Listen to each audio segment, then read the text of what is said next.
Apa masalah kau sebenarnya, Su? Kalau aku tak nampak tadi, sampai sekarang aku tak tahu yang kau ada masalah. Nazim, Fa. Dia nak kahwin lagi satu. Kau dah lama tahu hal ni, kan? Aku dah agak dah. Tapi bila aku tanya, kau cakap tak, kau bahagia.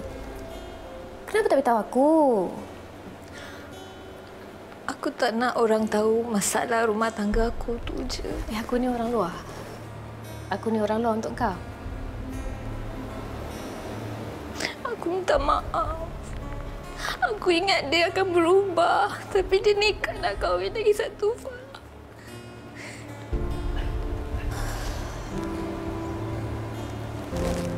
Hantar kejap.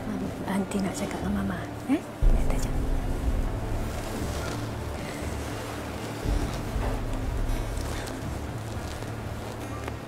So, kita dah lama berkawan, kan? Aku dah tahu macam-macam dah hal kau dengan Nazim. Tapi tu kenapa tak beritahu aku? Ya, aku tak janji yang aku boleh tolong selesaikan masalah kau. Tapi aku janji aku akan ada dengan kau.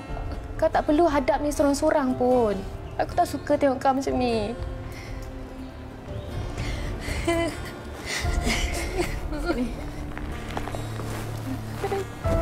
Dia nak kahwin siapa? Atilia. Ya, ha? Siapa Atilia tu? Dia orang kat rumah Anam tu. Pak.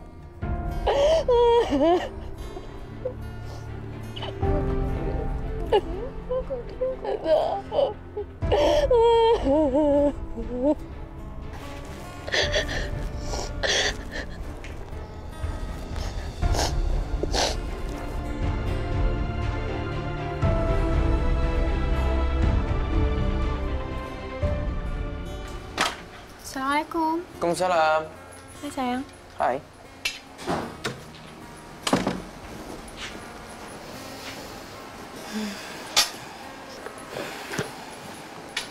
So, macam mana?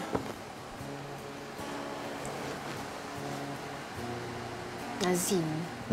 Dia nak kahwin lagi. Dia tahu ke hal ni? Tak. Tapi saya boleh agak lah. Alah, you pun macam tak kenal Nazim tu macam mana. Bang dia dulu macam tu lah. Tapi dia tahu tak dia nak kahwin dengan siapa? Atilia. Asmin Aisyah tu. Oh.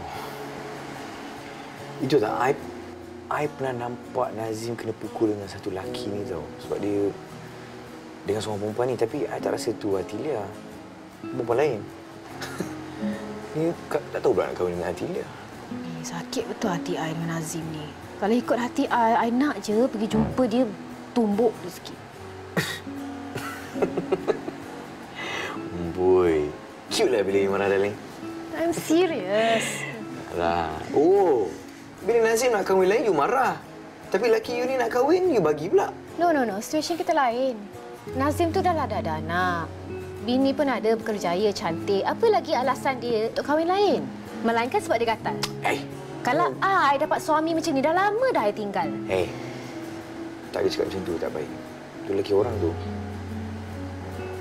Elok jugalah dia kahwin, darling. Dia boleh buat dosa, buat maksiat. Macam mana? Dia nak tanggung. Kelas, saya tahu Su tu kuat. Kalau tak sampai sekarang, dia boleh tahan dengan Nazim. Entahlah.